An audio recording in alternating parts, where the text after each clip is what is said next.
Hello everyone, मैं Anita Thakur. Welcome to my YouTube channel. और आज हम लोग पढ़ने वाले हैं class 12th political science chapter 7th जो है उसका next topic traditional notions of security का आज इंटरनल पार्ट हम लोग डिस्कस करने वाले हैं।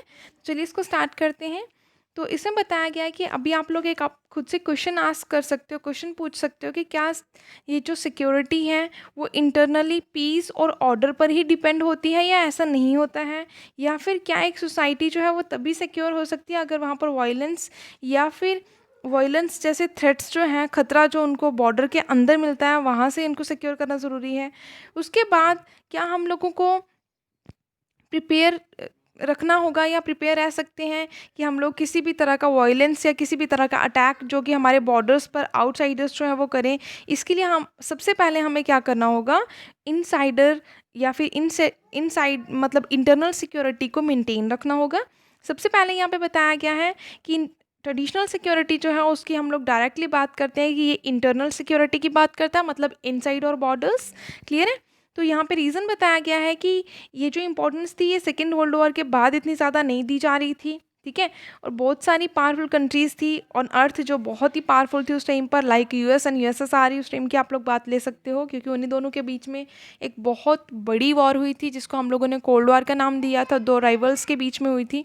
तो जैसा कि आप लोग पहले पढ़ चुके हो, ये बहुत इंपॉर्टेंट था यहाँ पर अटेंशन देना। ये दोनों सिचुएशंस जो थी वो बहुत ही हम लोग बोल सकते हैं डिस्ट्रक्टिव भी हो सकती थी अगर वो एक हॉट वॉर में कन्वर्ट हो जाती। तो सोचिए अगर वो कोल्ड वॉर में इतनी ज़्यादा डिस्ट्रक्टिव थी, बहुत ज़्यादा कन्फ्लिक्ट्स हुए उनकी वजह से, तो अगर वो हॉट वॉर में कन्फ्लिक्ट मतलब चेंज हो जाती, कन्वर्ट हो जाती, तो कितना लॉस होना था। जबकि यहाँ पर बताया गया है इंटरनल सिक्योरिटी जो है वो, अगर हम लोग बात करें पहले या एंशियन टाइम पर या फिर पास्ट में जो गवर्नमेंट थी उनको सबसे पहले इंटरनली स्ट्रॉन्ग करा जाता था ताकि एक स्टेट जो है वो इंटरनली उसके डोमेस्टिक अफेयर्स जो है प्रॉपरली स्मूथली वर्किंग में हो ताकि कोई भी उनके ऊपर अटैक ना कर सके।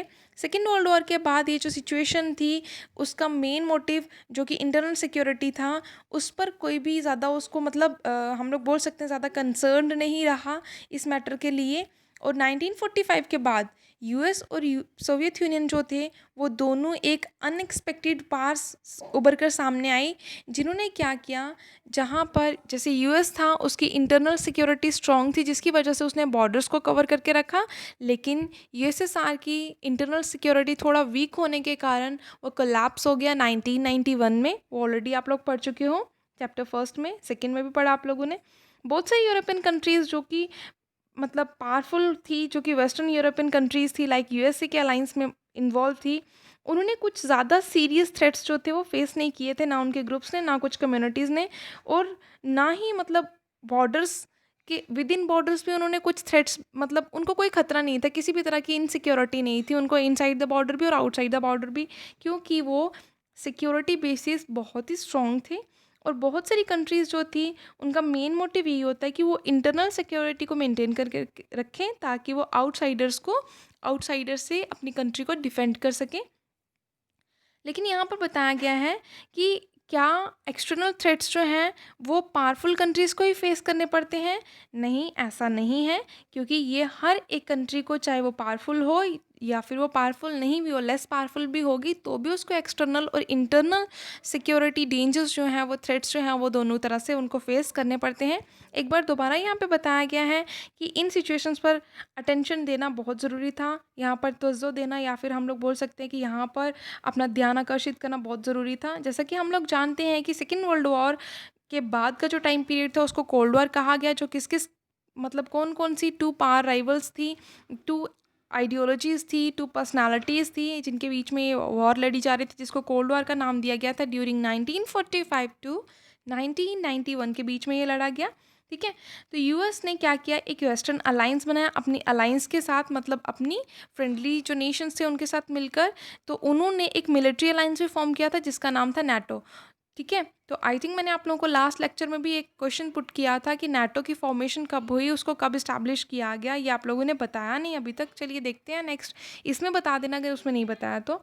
उसके बाद जो सोवियत यूनियन थी उन्होंने क्या किया, सॉरी जो सोवियत यूनियन थी जो जिसको यूएसएसआर कहा जाता था, उन्होंने क्या किया था, उन्होंने एक कम्युनिस्ट अलाइंस फॉर्म किया था जिसमें सोवियत यूनियंस की जो भी अलाइज थी, जो भी उनके फ्रेंडली नेशंस थे वो इन्वॉल्व थे उसमें। और यहाँ पर भी उन्होंने एक मिलिट्री हम लोग बोल सकते हैं एक अलाइंस फॉर्म किया था जिसका नाम था वारसा। क्लियर है।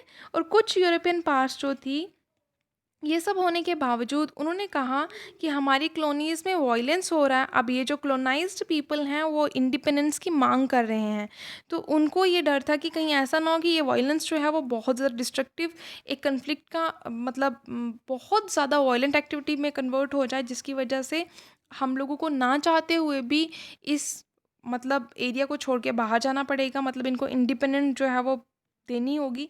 ठीक है।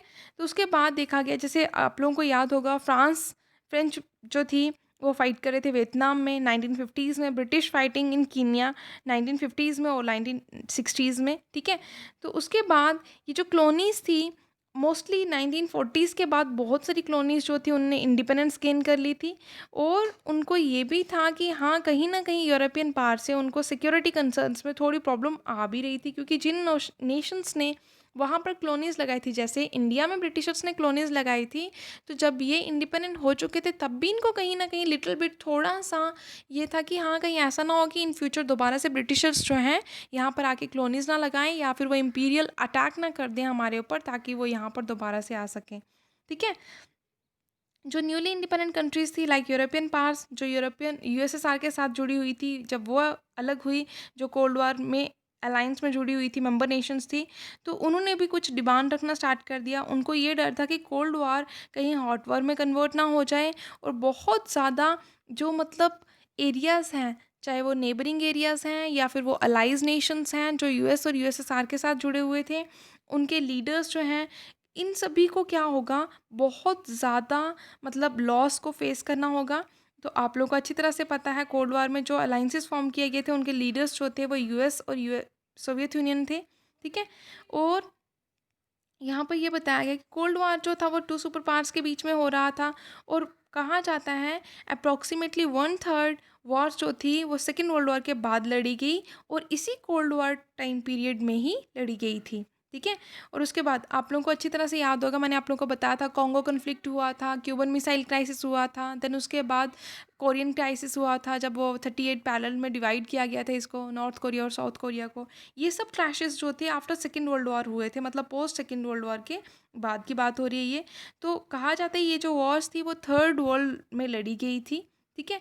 और नेक्स्ट ये बताया गया कि जितनी भी यूरोपियन कॉलोनियल पावर्स थी उनको अब डर था कि ये जो वायलेंस है जो कि उनकी कॉलोनियल नेशंस में जहाँ पर उन्होंने अपने कॉलोनीज लगाई हैं, जहाँ पर उन्होंने अपनी बस्तियाँ लगाई हुई हैं, या फिर हम लोग बोल सकते हैं जहाँ पर उन्होंने अपनी फैमिली के कुछ मेंबर्स जो थे वो वहाँ पर भेजे हुए थे, अगर उनको इंडिपेंडेंस मिल गई तो कहीं ऐसा ना हो कि ये लोग हमारे ऊपर अटैक कर दें, इम्पीरियल अटैक हो जाए। जिन्होंने पहले यहाँ पे रूल किया था, जैसे इंडिया में अगर ब्रिटिशर्स ने रूल किया था तो ब्रिटिशर्स दोबारा अगर यहाँ पर आ जाते हैं, रूलर्स यहाँ पर अटैक कर देते हैं, तो वो कंक्यूर करने की कोशिश करेंगे, हमारे एरियाज़ को कंट्रोल करने की कोशिश करेंगे। तो इसके लिए हमें क्या करना होगा, हमेशा प्रिपेयर रहना होगा ताकि हम लोग इम्पीरियल पावर से खुद को बचा सकें। ठीक है।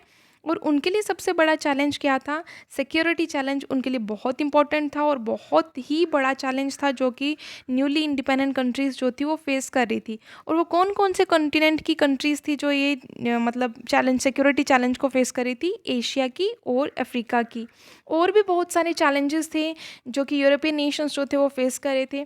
एक था कि जो न्यूली इंडिपेंडेंट कंट्रीज़ थी वहाँ पर मिलिट्री कॉन्फ्लिक्ट्स बहुत ज़्यादा हो रहे थे उनके नेबरिंग कंट्रीज़ के साथ, लाइक इंडिया पाकिस्तान के एग्जांपल ले सकते हो आप लोग। दूसरा यहाँ पे ये बताया गया, दूसरा ये चैलेंज था कि अब उनको ये टेंशन थी कि अगर हम लोग एक्सटर्नली हमारे ऊपर कोई भी अटैक करता है तो हम लोग चलो बॉर्डर्स से प्रोटेक्ट करेंगे, लेकिन अगर हमारी कम्युनिटीज़ हमारे ग्रुप्स जो हैं इंटरनली अगर थोड़ी सी भी कन्फ्लिक्ट स्टार्ट हो गए तो हम लोग इंटरनली खुद को डिफेंड नहीं कर पाएंगे। तो ये जो कंट्रीज़ थी उनको बहुत ज़्यादा थ्रेट्स जो थे वो फेस करने पड़ रहे थे आउटसाइड और बॉर्डर्स और outside sorry inside the borders. ठीक है। मोस्टली उनको किन से खतरा था, उनके नेबर्स थे और कुछ जो हमारी कंट्री के अंदर ही जैसे रह रहे हों मतलब नेशनैलिटीज़, या हम लोग बोल सकते हैं लीडर्स या पीपल, तो उनसे भी उनको खतरा था। तो अब ये जो न्यूली इंडिपेंडेंट कंट्रीज़ थी, उनको ये था कि कहीं नेबरिंग कंट्रीज़ जो हैं जैसे सोवियत यूनियन और यूएसएसआर थे, उनको ये डर था कि हाँ, हमसे कोई भी आगे ना बढ़ जाए, मतलब हमारी पार के मुकाबले में किसी के पास भी पार नहीं होनी चाहिए। तो उन दोनों के बीच में जो क्वर्ल चल रहा था, एक झगड़ा चल रहा था, फिर बॉर्डर्स भी उसमें मतलब बॉर्डर्स जो थे, कई नेशंस के बॉर्डर्स भी डिस्ट्रीब्यूट हो गया, like south Korea, north Korea का, ठीक है। टेरिटरीज़ को कंट्रोल करने की कोशिश करते थे, लोगों के मतलब बिहेवियर को कंट्रोल करने की कोशिश करते थे। ये सब वहाँ पर कोल्ड वॉर के टाइम पीरियड में देखने को मिला था। और उसके बाद इंटरनली अगर हम लोग बात करें, जो न्यूली इंडिपेंडेंट स्टेट्स थी, उनको ये भी डर था, उनको ये भी चिंता थी कि ये जो सेपरेटिस्ट मूवमेंट चलाई जा रही है, हम लोग को अलग होना है, इंडिपेंडेंस की मांग करी जा रही थी, तो कहीं ये हमारे लिए एक वायलेंट एक्टिविटी ना बन जाए। और बहुत सारी जगह पर उन्होंने देखा था कि एक्सटर्नल इंटरनल थ्रेट्स जो थे वो मर्ज हो रहे थे। कुछ ऐसे कन्फ्लिक्ट्स थे जो आउटसाइड द बॉर्डर की वजह से फेस करने पड़ रहे थे, और कुछ ऐसे कन्फ्लिक्ट्स थे जो इनसाइड और बॉर्डर, जैसे मतलब कम्युनिटी वाइज क्लैशेस चल रहे थे, लैंग्वेज बेसिस हो गए, कल्चर बेसिस हो गए, ये इस तरह से बहुत सारे ऐसे क्लैशेस चल रहे थे, और वो देश के अंदर भी चल रहे थे और देश के बाहर भी चल रहे थे। एक नेबर जो है वो तभी हेल्प कर सकता है अगर वो वहाँ पर किसी भी तरह की इंटरनल सेपरेटिस्ट मूवमेंट ना चल रही हो। अगर वहाँ पर किसी भी तरह की सेपरेटिस्ट मूवमेंट चल रही है, तो इससे टेंशन्स जो हैं वो और ज़्यादा इंक्रीज़ होंगी, और नेबरिंग कंट्रीज़ को चांस मिल जाएगा यहाँ पर एक नेशन में इन्वेड करने का। अब उसके बाद इंटरनल वॉर्स अगर होती हैं, तो ये कहा गया कि 95% से ज़्यादा जो भी इंटरनल वॉर्स हुई, उसमें आर्म कन्फ्लिक्ट्स जो थे वर्ल्ड में देखे गए, पूरे वर्ल्ड में 195 कंट्रीज़ थी, तो उन 195 कंट्रीज़ में सभी जगह ब्लडशेड देखने को मिला। हर एक जगह मतलब वेपन्स के साथ ही मतलब ये जो वॉर जो थी वो कंडक्ट करी गई। और सबसे ज़्यादा हम लोग बोल सकते हैं 1946 से लेकर 1991, जो जिसको कोल्ड वॉर टाइम पीरियड भी कहा जाता है, उसी टाइम पर ये वॉर जो थी वो देखने को मिली। और कहा जाता है 12 फोल्ड राइज हुआ था। बहुत सारी सीरीज़ में सिविल वॉर्स कंडक्ट हुई थी, ठीक है। और ये लास्ट 2 ईयर की सबसे ड्रास्टिक टाइम पीरियड था, जब सबसे ज़्यादा वॉर्स जो थी वो देखने को मिली थी, ठीक है। और जो न्यू स्टेट्स थी, वहाँ पर एक्सटर्नल वॉर्स हो रही थी, मतलब नेबर्स के द्वारा लड़ाइयाँ झगड़े चल रहे थे, जिसकी वजह से सिक्योरिटी उस टाइम पर मेन चैलेंज था न्यूली इंडिपेंडेंट नेशंस के लिए, और या फिर हम लोग बोल सकते हैं जहाँ पर कॉलोनीज लगी हुई थी उन नेशंस के लिए। आई होप आप लोगों को समझ में आया होगा। Thanks for listening and may God bless you all.